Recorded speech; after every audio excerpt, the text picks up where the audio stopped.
Welcome to Monk's Temple. Let's begin. Imagine, for a moment, that you are standing in a vast, dark room. You know there's a door somewhere, a way out, but you've been in this room for so long that your eyes have adjusted to the darkness. You've learned to navigate by touch, to find comfort in the familiar shapes of shadows. You've even convinced yourself that this is all there is. That the darkness is normal. That the occasional sharp corner you walk into, the stumble, the fall. That's just life. That's just how it is. But then, someone who has been outside comes in. They tell you about light. They tell you that the room isn't the whole world, that the stumbles aren't mandatory. They describe a door you can't see. And for the first time, a tiny, fragile thought enters your mind: maybe I don't have to live in the dark. That flicker of thought. That's the beginning of a very long, very ancient journey. And it's the journey we're going to take together tonight. We're not just going to talk about Buddhism. We're going to use its most profound psychological insights as a map. We're going to trace the architecture of our own suffering and, more importantly, discover the blueprint for our own liberation. We are going to explore a single, pivotal teaching from the Buddha. It's tucked away in a collection of his discourses called the Samyutta Nikaya, in a short text known as the Upanisa Sutta. On the surface, it's a simple list. But this list is like a strand of DNA. It contains the entire code for the human condition, how we get trapped, and how we get free. It reveals that the very same law of nature, the principle of conditionality, governs both our deepest misery and our highest happiness. The same river that can flood a village and cause devastation can also be channeled to irrigate fields and bring forth life. The water isn't the problem, the direction is. Our minds aren't the problem. Where we let them flow is.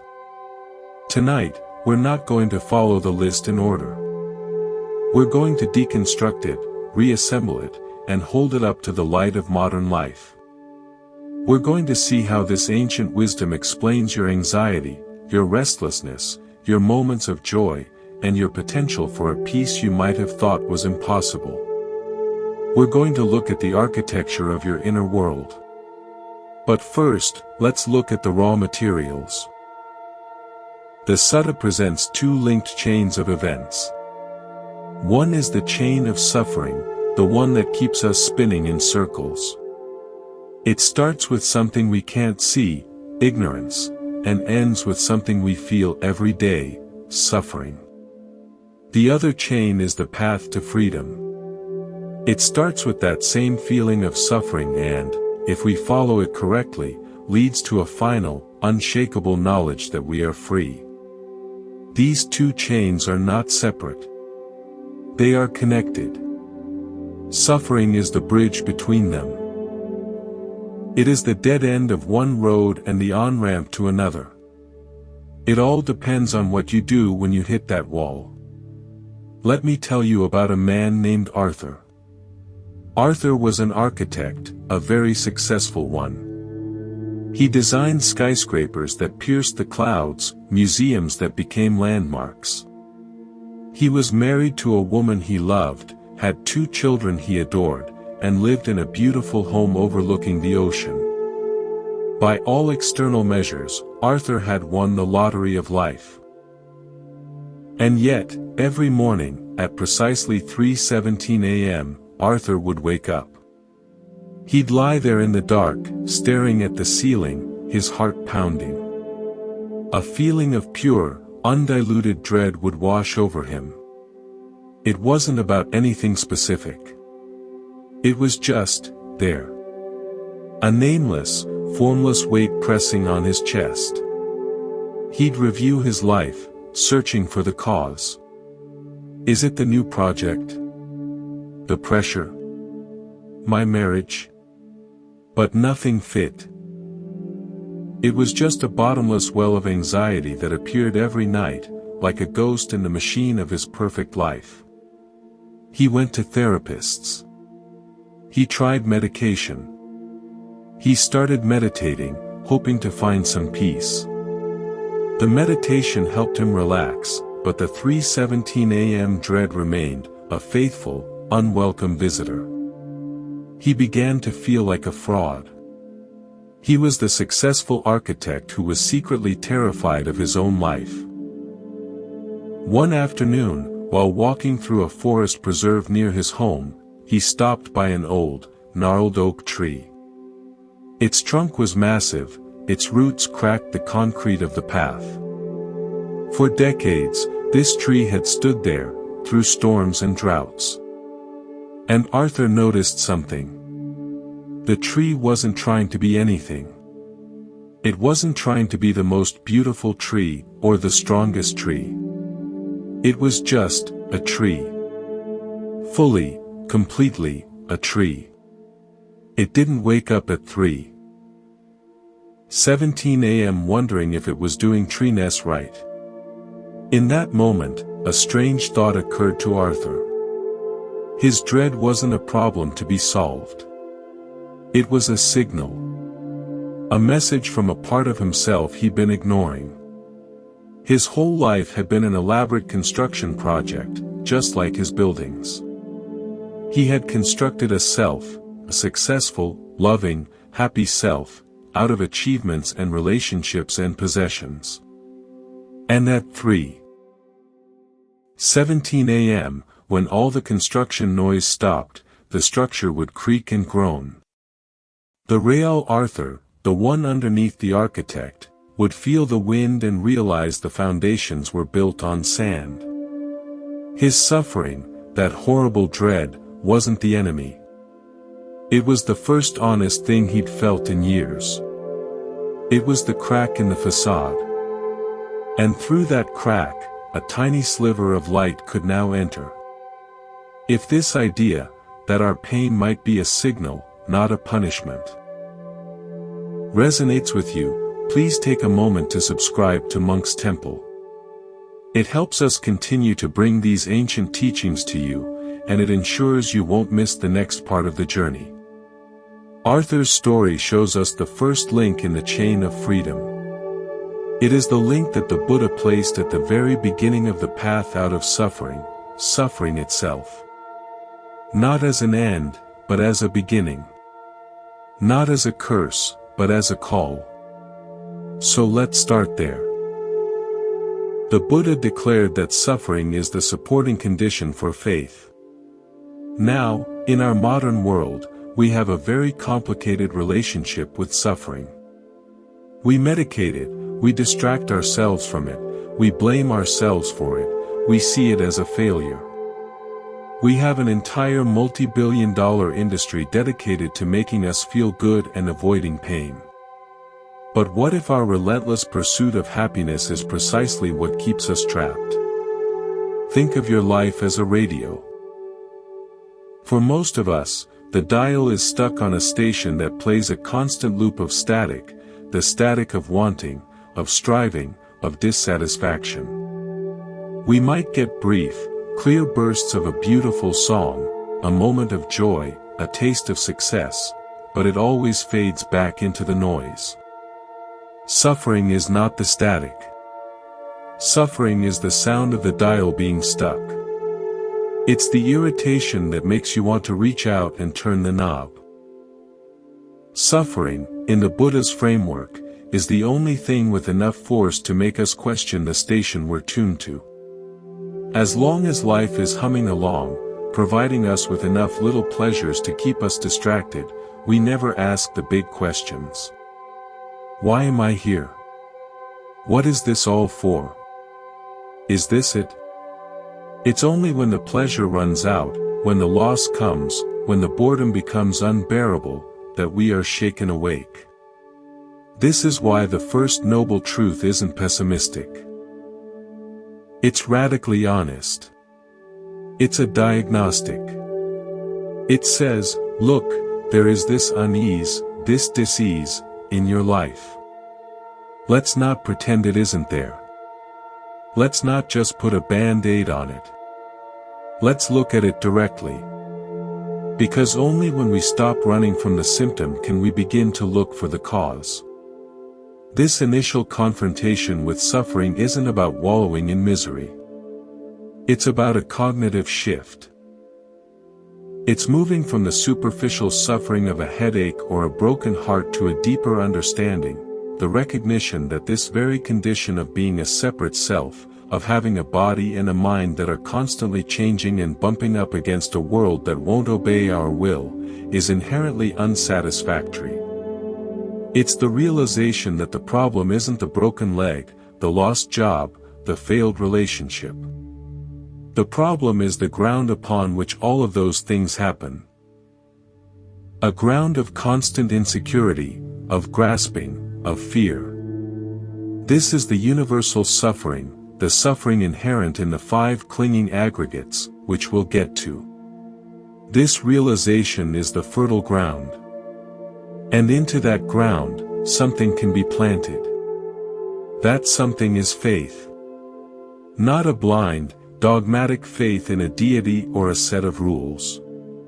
But a very specific kind of confidence. The Sutta says that from suffering, faith arises. But what does this faith look like? It looks like Arthur, standing in the forest, looking at that tree. He had tried all the solutions within his known world, therapy, medication, relaxation. They all helped manage the symptom, but they didn't address the root. His suffering had brought him to the edge of his known map. Beyond that edge, there was only forest, and an ancient oak tree that wasn't trying to be anything. His faith was the willingness to consider that the tree, and the peace it represented, might be pointing to something true. It was a trust that the unease he felt wasn't a malfunction, but a message. It was a leap. Not a leap into the unknown, but a leap towards a possibility, the possibility that there was a way to be that wasn't based on constant construction. In the Buddhist framework, this faith finds its footing in 3 things: the teacher, the teaching, and the community of those who have walked the path. You hear the story of someone who claims to have found a way out of the dark room. You look at the map they drew. You meet others who are using that map and seem to be finding the door. You don't know for sure that the door exists. You haven't seen the light yourself. But the consistency of the map, the credibility of the guide, and the quiet confidence of the other travelers. This creates a powerful inclination to trust. You are willing to take the next step, not on blind belief, but on informed confidence.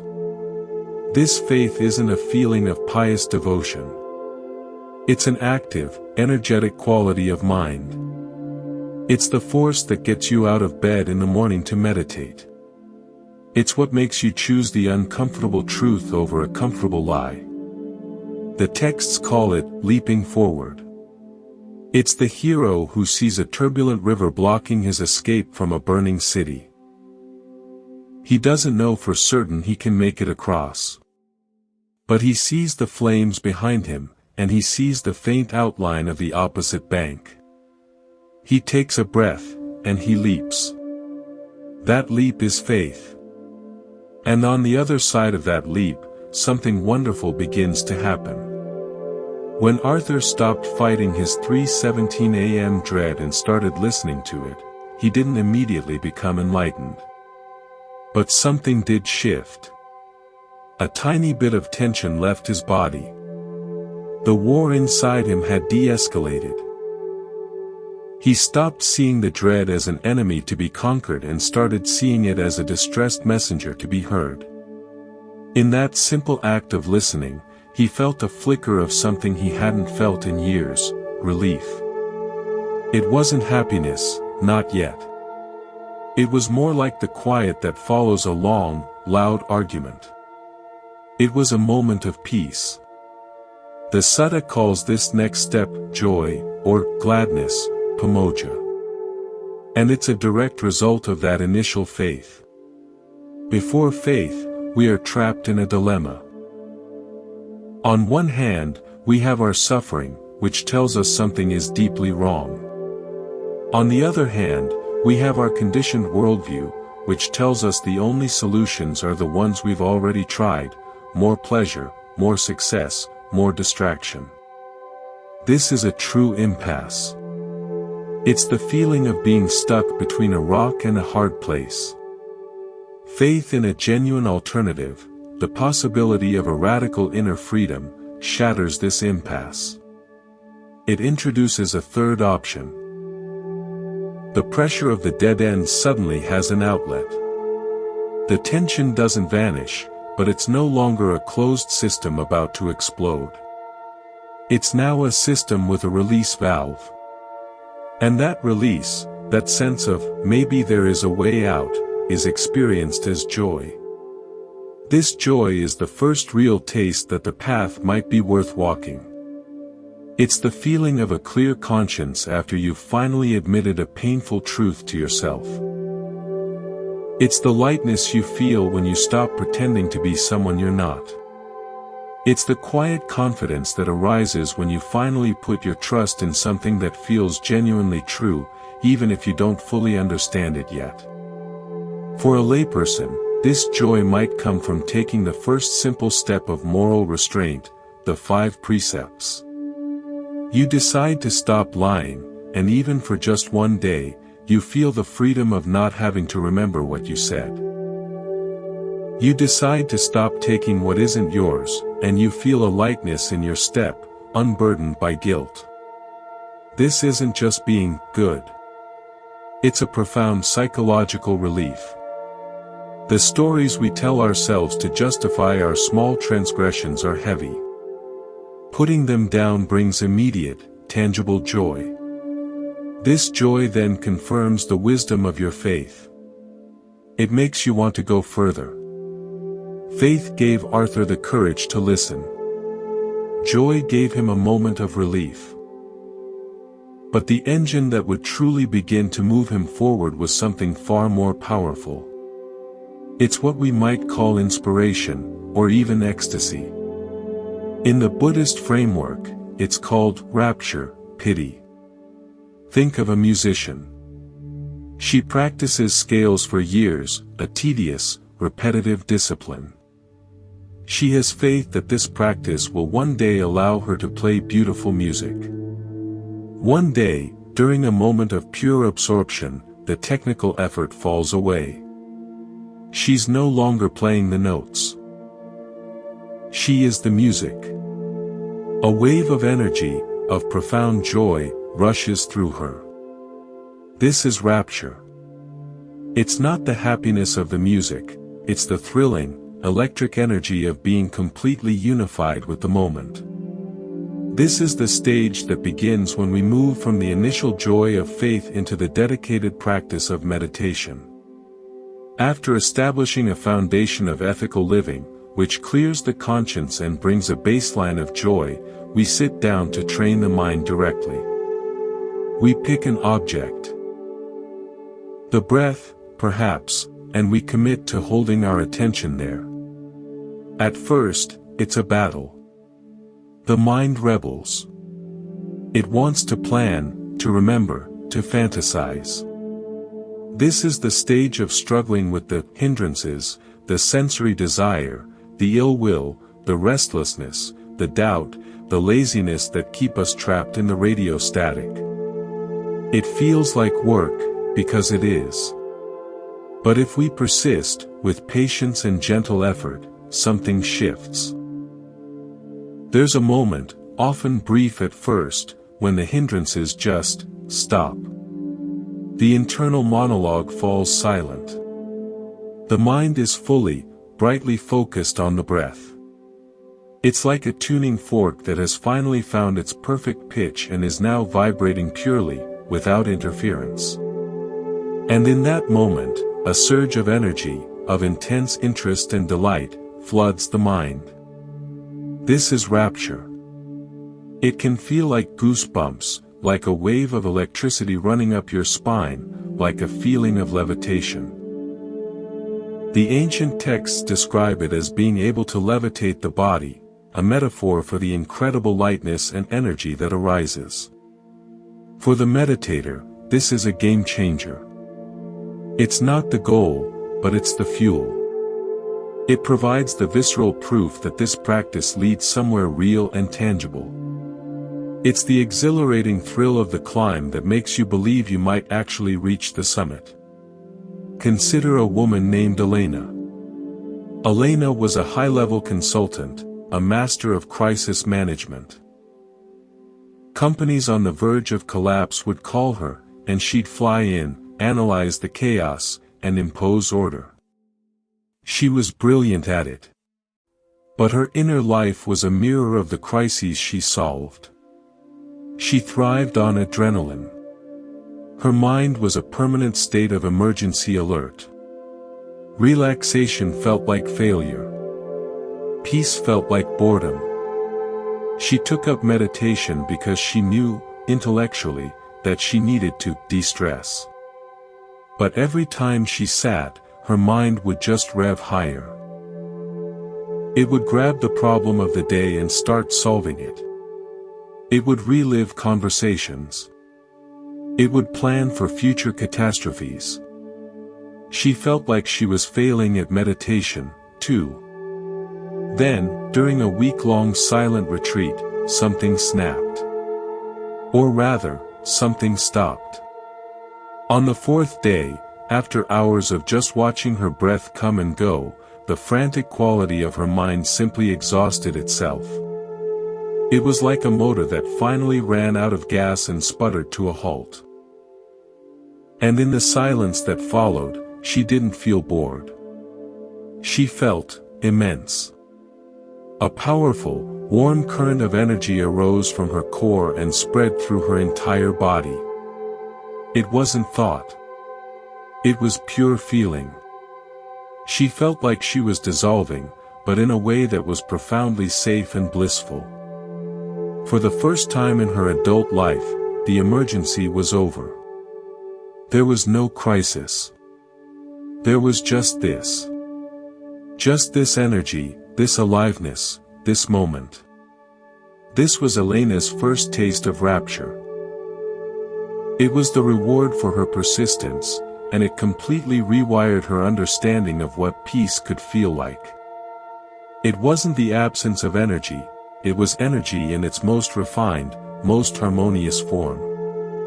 It was the feeling of a mind that had, for a moment, stopped trying to be anywhere else. Now, rapture is powerful. It's intoxicating. And like anything intoxicating, the mind can easily get addicted to it. A meditator can start chasing the next hit of ecstasy, the next wave of blissful energy. But this is just a subtler form of craving. It's another way of clinging to experience. And if you cling to rapture, you can't go deeper. The path, therefore, demands a further refinement. Rapture, with its intense, thrilling quality, is still a form of excitement. It's a wave. And waves, by their nature, have turbulence. To reach the silent depths of the ocean, the waves on the surface must calm down. So, the Sutta tells us, rapture becomes the supporting condition for its opposite, or rather, its successor, tranquility, passaddhi. Tranquility is the calming, the soothing, the stilling of all that mental excitement.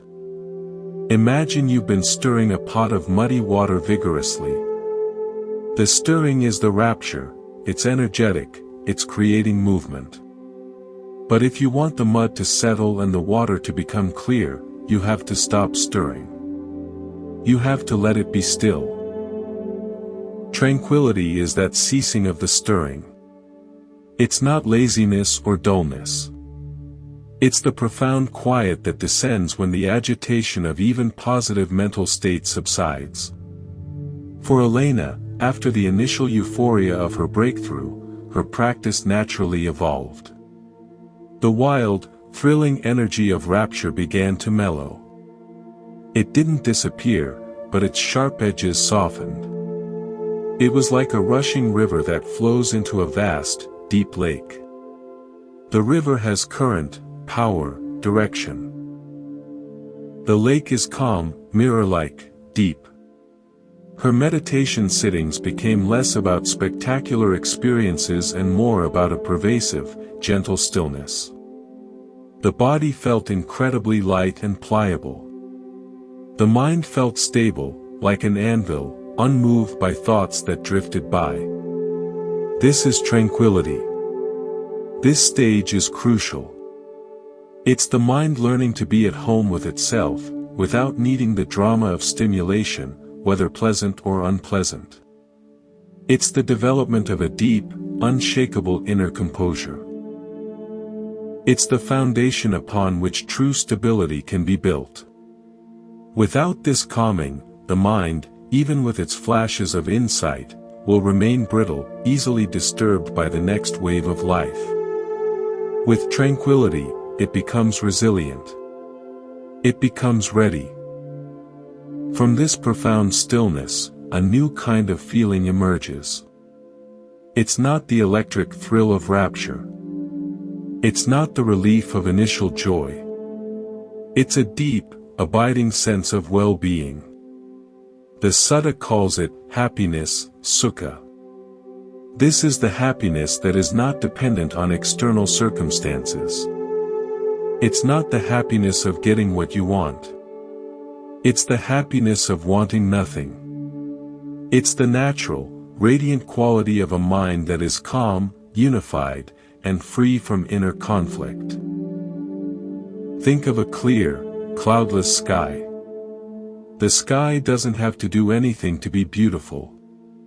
Its beauty is inherent. This happiness is like that.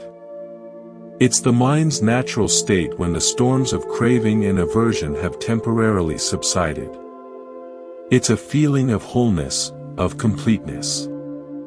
The ancient texts distinguish it from rapture with a beautiful simile.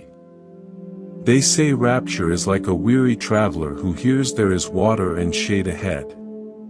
That news brings joy and excitement. Rapture is like the traveler finally seeing the oasis, the thrill of confirmation. But happiness?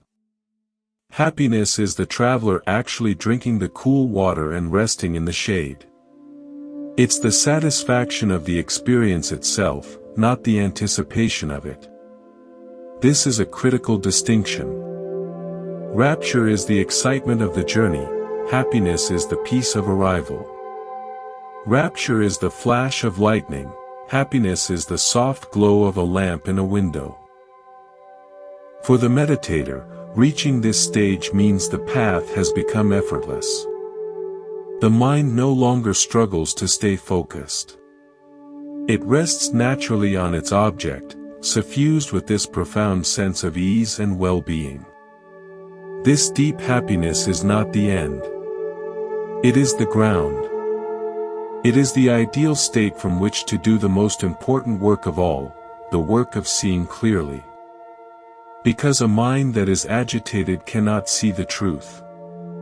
A mind that is grasping cannot see the truth. But a mind that is calm, happy, and unified, that mind is like a perfectly still pool of water. It can reflect the stars with perfect clarity. Think of a man named Kenji. Kenji was a programmer, a master of logic. He understood systems. He believed that if you could just model reality correctly in code, you could predict and control it. This worldview worked well for him, until his wife of 20 years left him. It wasn't acrimonious. She simply said she felt she no longer knew who he was.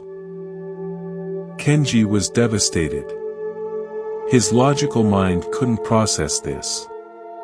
He had provided, he had been faithful, he had done everything right. Where was the bug in the system? He tried to code his way out of the pain, building apps to distract himself, creating spreadsheets to analyze the failure metrics of his marriage. Nothing worked. The grief was a brute fact that his logical models couldn't contain. He started meditating, hoping to debug his own consciousness. For months, it was just another project. But he persisted. One evening, sitting on his cushion after a long day, the meditation took a different turn. The tranquility was there. The deep, contented happiness was there.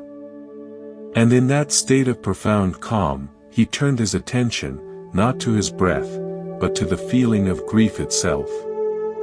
For the first time, he looked at it directly, without trying to solve it, without trying to make it go away. He just felt it as a physical sensation in his chest, a tightness, a pressure, a warmth. And in that clear, still space of his mind, he saw something astonishing. The grief wasn't a solid, monolithic thing. It was a collection of sensations, arising and passing away, moment by moment. A thought of her face would arise, and the tightness would increase. A moment later, the thought would be gone, and the tightness would ease. Then a memory of an argument would arise, bringing a different kind of pressure. He saw that the grief wasn't him. It was a process. It was a series of impersonal events unfolding according to conditions. He, Kenji, the solid, grieving self, was not the owner of the grief. He was the space in which the grief was happening. This was his first taste of true insight. And it was only possible because his mind had been prepared, by faith, by joy, by rapture, by tranquility, by happiness. It was the calm, unified mind that could finally hold the pain without flinching and, in doing so, see its true nature. This brings us to the pivotal turning point in the entire journey.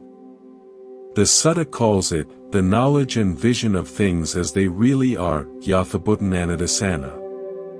All the previous stages, the faith, the joy, the rapture, the tranquility, the happiness, were preparations. They were clearing the ground, calming the water, sharpening the tool. Now, the tool is put to use. What is this knowledge? It's not intellectual understanding. It's not believing something because the Buddha said it, or because a book says it. It's a direct, unmediated seeing. It's the difference between reading a description of a sunrise and watching the sun come up over the ocean with your own eyes. It's the difference between knowing the theory of swimming and actually being in the water, feeling the buoyancy, coordinating your breath. What is it that we see? We see the nature of our own experience. We turn this laser-like, concentrated awareness onto the 5 aggregates, the very building blocks of our sense of self. Let's look at these aggregates not as abstract concepts, but as living components of your moment-to-moment experience. First, there is material form, your body, the physical sensations of hot and cold, pressure and ease, the world you see and hear and touch. Second, there is feeling. The pleasant, unpleasant, or neutral tone that accompanies every single moment of experience. Every sight, every sound, every thought comes with a feeling. Third, there is perception, the faculty that recognizes, that labels. It's what sees a shape and says, tree, hears a sound and says, my name. Fourth, there are mental formations, the whole complex machinery of volition, of intention, of habit, of thought itself. It's the part that says, I want, I will, I don't like this. And fifth, there is consciousness itself, the raw knowing of an object, the fundamental awareness that makes experience possible. For our entire lives, These five aggregates have been working together seamlessly, creating the illusion of a solid, permanent me sitting behind the eyes, the thinker of thoughts, the feeler of feelings.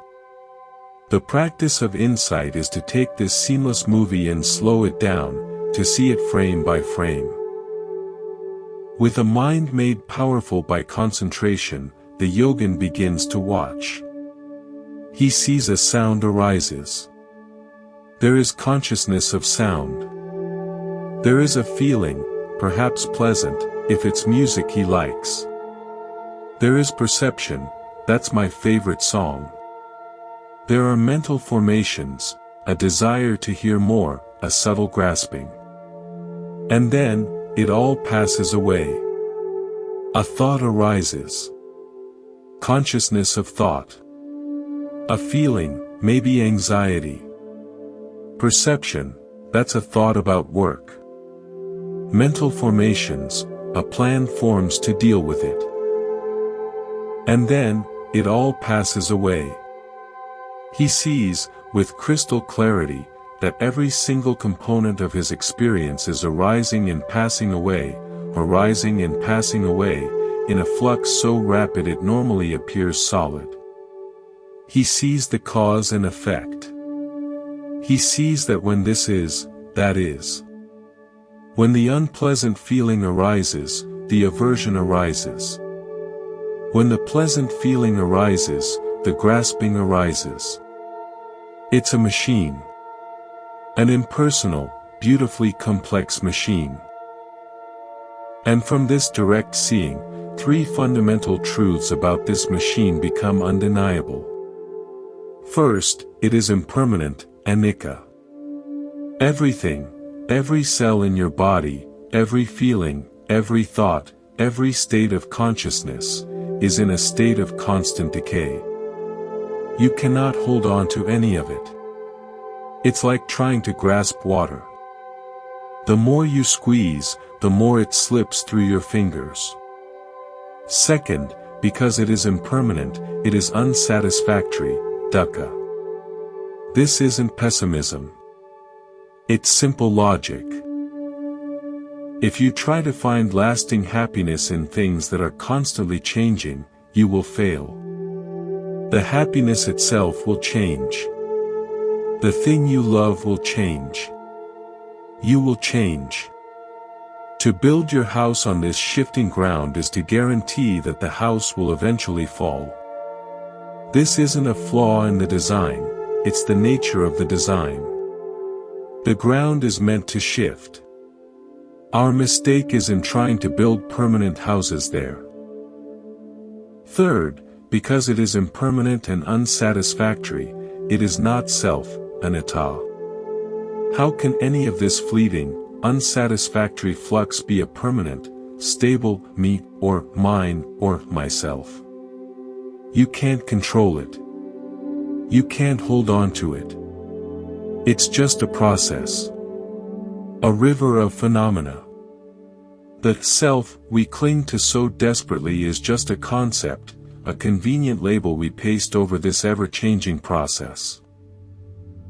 It's like calling a waterfall by a single name, even though the water in it is never the same from one moment to the next. This isn't a depressing realization. It's the most liberating realization possible. Because if the self is a construction, then the suffering of the self is also a construction. If the me, who is anxious, who is inadequate, who is afraid, is just a collection of passing mental states, then that anxiety, that inadequacy, that fear is not who I am. It's just weather passing through the sky of awareness. I am the sky, not the weather. This is the knowledge and vision of things as they really are. It's not something you believe. It's something you see. And once you've seen it, you can't unsee it. It changes everything. This direct vision has an immediate and profound effect. The Sutta calls it disenchantment, nibbida. This word is often translated as disgust, but that's too strong, too emotional. It's more like the sobering up from a long intoxication. It's the end of a spell. Imagine you've been in love with a mirage. For years, you've chased it across the desert, convinced it was a beautiful oasis that would finally quench your thirst. You've built your whole life around reaching it. Then, one day, you get close enough to see the truth. There's no water. There never was. It was just an illusion of light and heat. You don't feel disgust towards the mirage. You don't get angry at it. You simply see it for what it is. The spell is broken. The energy you poured into the chase evaporates. You turn away, not in revulsion, but in a calm, clear-eyed recognition that there's nothing there for you. This is disenchantment. For our entire lives, we've been chasing the mirage of happiness within the conditioned world. We've believed that if we could just get the right partner, the right job, the right house, the right body, we would finally be okay. The insight into impermanence, suffering, and not self reveals the truth. These things are mirages. They promise permanence but deliver change. They promise satisfaction but deliver more craving. They promise a self but deliver only a process. Seeing this doesn't make you hate the world. It doesn't make you bitter. It makes you profoundly wise. The enchantment is over. The fever of grasping breaks. You look at the objects of your former desire, the status, the possessions, the relationships. And you see them for what they are, beautiful, perhaps, useful, certainly, but ultimately incapable of providing the lasting peace you seek. The mind, which was once pulled towards them like a moth to a flame, now draws back. It's not running away from the world, it's simply no longer running towards it with desperate hope. A great stillness descends. The chase is over. Let me tell you about a woman named Isabella. Isabella was a collector. Not of stamps or coins, but of experiences. She was a self-proclaimed life hacker, always seeking the next high, the next exotic vacation, the next spiritual workshop, the next intense relationship. Her life was a whirlwind of activity, a relentless pursuit of the next thing that would make her feel truly alive, truly complete. Her social media was a dazzling portfolio of peak experiences. But underneath the brilliant surface, there was a quiet, persistent hum of anxiety. The moment a trip ended, she was planning the next. The moment a relationship settled into comfort, she felt restless and started looking for an exit. She was addicted to the new, because the old always, inevitably, lost its luster. Isabella came to meditation the way she came to everything else, as the next big thing that would finally unlock the secret to lasting fulfillment. She threw herself into it with her characteristic intensity. And for a while, it worked. She had profound experiences, rapture, bliss, feelings of oneness. She collected them like trophies. But then, the insights began to cut deeper. During one long sit, the blissful feelings didn't arise. Instead, she saw the pattern. She saw with perfect clarity how her entire life had been a frantic search for the next thing, to fill a hole that could never be filled. She saw how each peak experience, no matter how glorious, was just another wave that rose and crashed and disappeared, leaving her scanning the horizon for the next one. She saw, for the first time, the sheer exhaustion of it all. The endless, pointless striving. And in that seeing, the whole game collapsed. It wasn't a dramatic renunciation. It was a quiet, profound disillusionment. She didn't hate the experiences she'd had. She simply saw them for what they were, beautiful, temporary, and utterly incapable of providing the security she craved. The spell of the next big thing was broken. She felt a deep, calm sense of disenchantment. For the first time in her life, she was no longer looking for the next wave. She was just sitting on the shore, watching the ocean, at peace. From this disenchantment, the next step arises naturally. It's called dispassion, viraga. This is the active fading away of desire. The word itself is beautiful. It literally means fading out, like the color fading from a dyed cloth when it's left in the sun. The cloth isn't destroyed. The dye isn't ripped out. It just fades. The clinging, the craving, the I want and I don't want, they lose their color, their intensity, their power. When you truly see that the object of your desire is a mirage, the desire for it naturally fades. You don't have to fight it. You don't have to suppress it. It simply has nothing left to hold on to. The fire of craving goes out because the fuel of misperception has been removed. This is the first truly supramundane moment on the path. All the previous stages, the faith, the joy, the rapture, even the insight, are still operating within the realm of conditioned things. They are beautiful, sublime states, but they are still states. They arise and pass away. Dispassion, however, is the pivot point. It is the mind turning away from the conditioned world entirely and reaching for the unconditioned. The mind, having seen the true nature of the building, stops trying to renovate it. It looks for a way out of the building altogether. What does it turn towards? It turns towards nibbana, the deathless element. The texts describe it as focusing the mind on the peaceful, the sublime, the stilling of all these formations, the relinquishment of all the foundations of identity.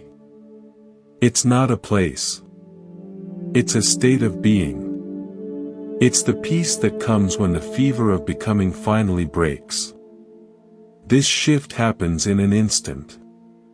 The supramundane path moment arises, and for a split second, the mind takes nibbana as its object. In that single, blazing moment, it performs four functions simultaneously. It fully understands suffering, not just intellectually, but by seeing the contrast with the unconditioned peace, it knows what suffering truly is. It abandons the origin of suffering, the craving is uprooted, never to arise again. It realizes the cessation of suffering, it directly experiences the peace that comes when the cause is removed. And it develops the path. The very factors of the Eightfold Path, right view, right intention, etc., arise together, doing their job of realization.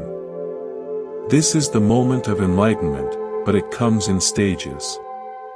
The first such moment makes you a stream enterer. The three coarsest fetters are broken, the view that you are a solid, separate self, doubt about the path, and the attachment to mere rituals and rules as a means to salvation. You have seen the door. You know, with absolute certainty, that you are heading for it. A maximum of 7 more lifetimes, the texts say, and you will be free. The second path moment weakens the remaining fetters of sensual desire and aversion. You become a once returner. You might come back to this sensual world one more time, but the pull is greatly diminished. The third path moment cuts off sensual desire and aversion completely. You become a non-returner. You will never be reborn again through the force of sense craving. You are bound for a higher, purer realm, where you will finally attain the goal.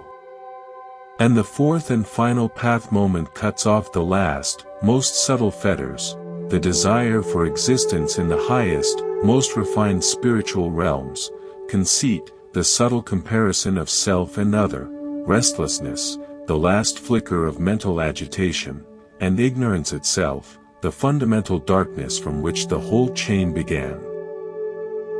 This is the end. With the fourth path, the goal is reached. The Sutta calls it emancipation, vimutti. This is the living experience of freedom. The mind is finally, utterly, unshackled. It's like a captive who has not only broken his chains but has also walked out of the prison, felt the sun on his face, and realized the prison gates are far behind him. He doesn't have to keep checking to make sure he's free. He is free. The arahant, the one who has attained this, lives in the world but is no longer of it. The defilements, greed, hatred, delusion, have been not just suppressed, but destroyed at the root. They are like a tree that has been not just cut down, but completely uprooted and burned. It can never grow again. He still experiences the world through his five senses. He still feels pleasure and pain. He still has a body that gets hungry and tired. But he experiences all of it without attachment. He is like a drop of water on a lotus leaf. The water touches the leaf, but it doesn't stick. It rolls off, leaving the leaf dry and unmoistened. The arahant touches the world, but the world doesn't stick. He doesn't grasp at the pleasant, and he doesn't recoil from the unpleasant. He just knows. This is the emancipation of mind, sito vimutti, freedom from the passions. And it's paired with the emancipation of wisdom, panna vimutti, freedom from ignorance. His mind is perfectly pure and perfectly luminous. He has done what needed to be done.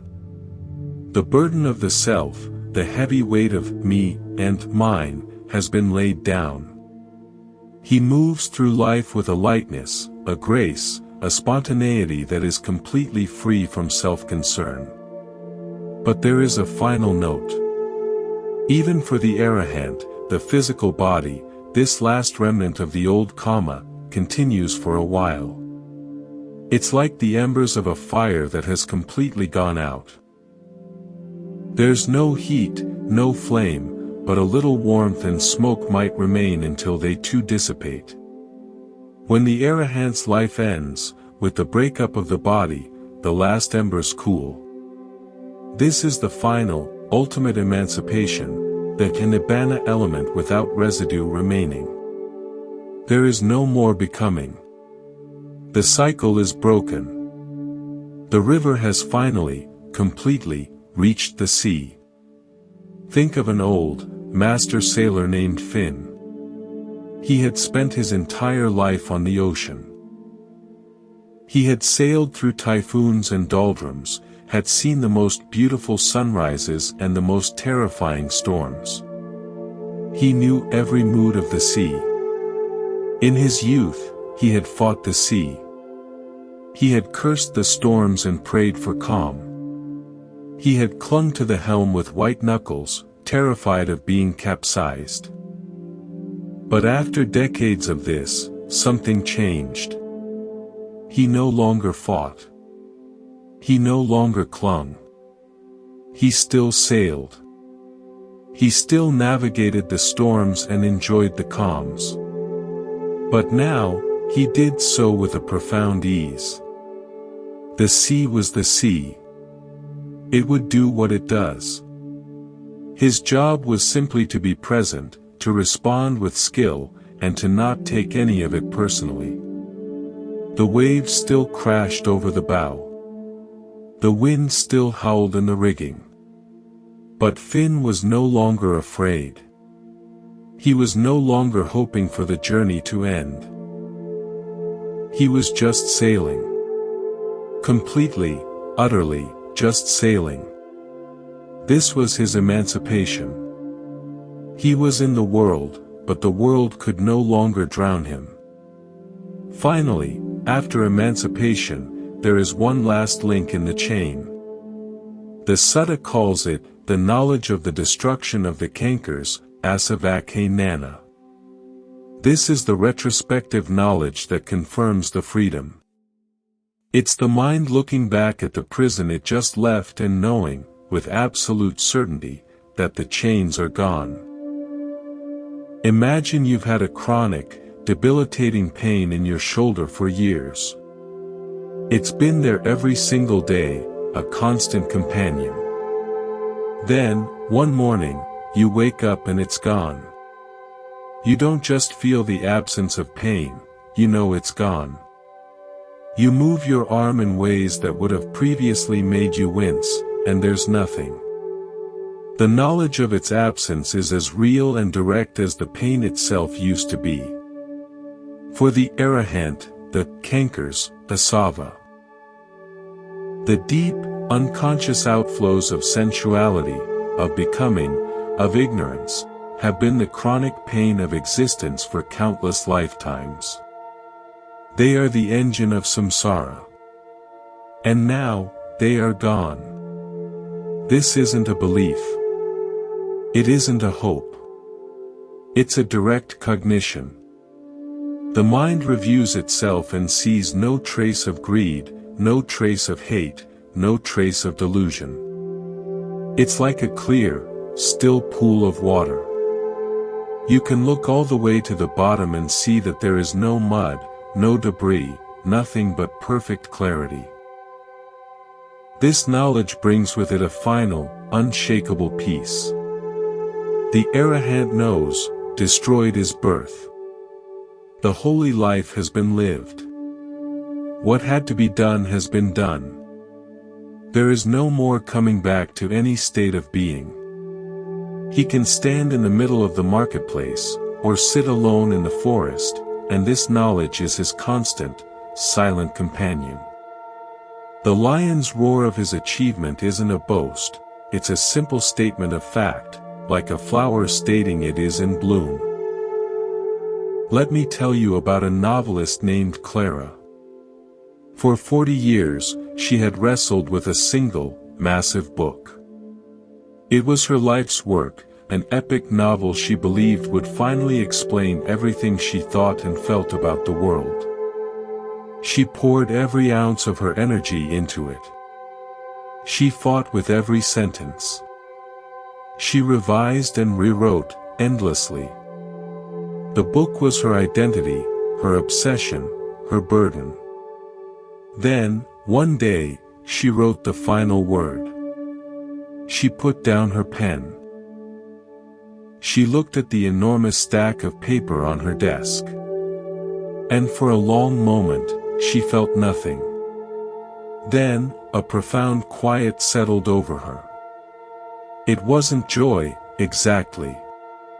It was a deep, calm certainty. The struggle was over. The book was complete. It existed, separate from her now. It would go out into the world and live its own life. She didn't need to read it again. She didn't need to wonder if it was good enough. She simply knew it was done. She looked at the empty space on her desk where the manuscript had been, and she saw not an absence, but a completion. This is the knowledge of destruction. The arahant looks at the space where the defilements used to be, and sees not a loss, but a completion. The work is done. And the peace that follows is the final, ultimate peace. So, we've traced the entire architecture of the human journey, from the darkness of ignorance to the light of final knowledge. We've seen how the same law of causality that builds the prison also builds the key.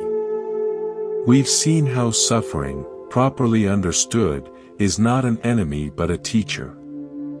How faith is not blind belief but a courageous leap. How joy, rapture, tranquility, and happiness are not distractions but preparations. How insight is not intellectual theory but direct vision. And how disenchantment, dispassion, emancipation, and final knowledge are not mystical abstractions but the natural, inevitable result of seeing things as they really are. A young student once asked a master, "I have heard the teachings. I have faith. I have even felt moments of joy in my practice. But I don't feel like I'm getting anywhere. The path seems so long." The master smiled and pointed to a vast, dry riverbed behind his hut. "When I first came here," he said, "that riverbed was just a scar on the land. Nothing grew there. But every year, during the rains, water would flow. For most of the year, it was bone dry. But the water kept coming, year after year, season after season. Now look." The student looked. The riverbed was lined with tall, healthy trees. Bushes and flowers grew along its banks. It was a lush, vibrant ecosystem. The water, the master said, is the practice. Sometimes it floods. Sometimes it's a trickle. But if it keeps coming, it will eventually transform the landscape.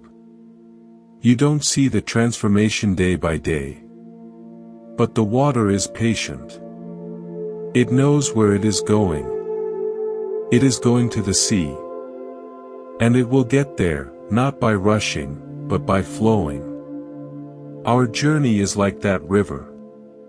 It begins with the first drop of rain, the suffering that makes us question. It flows through the landscape of our lives, gathering the waters of faith, joy, rapture, tranquility, and happiness. It cuts through the hard rock of our ignorance with the laser of insight. And eventually, inevitably, it reaches the great ocean of liberation. The ocean is not a reward for flowing. It is the destination inherent in the nature of water. Peace is not a reward for practice. It is the destination inherent in the nature of a mind that has finally, completely, understood itself. There is a story of a beekeeper who kept his bees in a simple, wooden box hive. For years, he harvested the honey, but he always wondered about the secret life inside. He could hear the hum, he could smell the wax and honey, but he couldn't see the intricate geometry of the comb, the complex dance of the workers, the hidden queen at the center.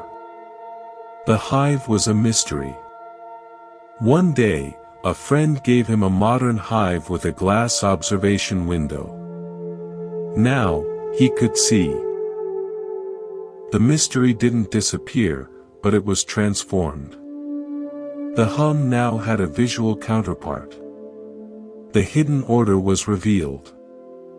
He could see the beauty of the system, the purpose in the chaos. He still heard the hum, but now he understood it. The glass didn't change the bees, it changed his relationship to them. The path is like that glass window. It doesn't change the fundamental nature of your experience. The thoughts still come and go. The feelings still arise and pass. The world still offers its pleasures and pains. But the glass of wisdom changes your relationship to it all. You see the pattern. You see the purpose. You see the beauty in the impermanence. The hum of life doesn't stop, but it is no longer a source of confusion and fear. It is a source of wonder, of peace, of freedom. The door out of the dark room is not somewhere else. It's right here. It's the decision to stop navigating by touch and to start looking. It's the courage to trust the one who has been outside, to take their map seriously, and to take the first step. The path is long, but it's also immediate. Every moment of clear seeing is a moment of freedom. Every breath taken with awareness is a step towards the ocean. The ancient teaching of the Upanishad Sutta is not a relic of a bygone era. It is a living map for the modern mind, besieged by information, fractured by distraction, and haunted by a quiet, persistent sense that there must be more. There is. The more is not a thing to be acquired. It is a truth to be seen. And when you see it, the architecture of your own being transforms from a prison into a path, and from a path into a home. Thank you for walking this path with us tonight at Monk's Temple.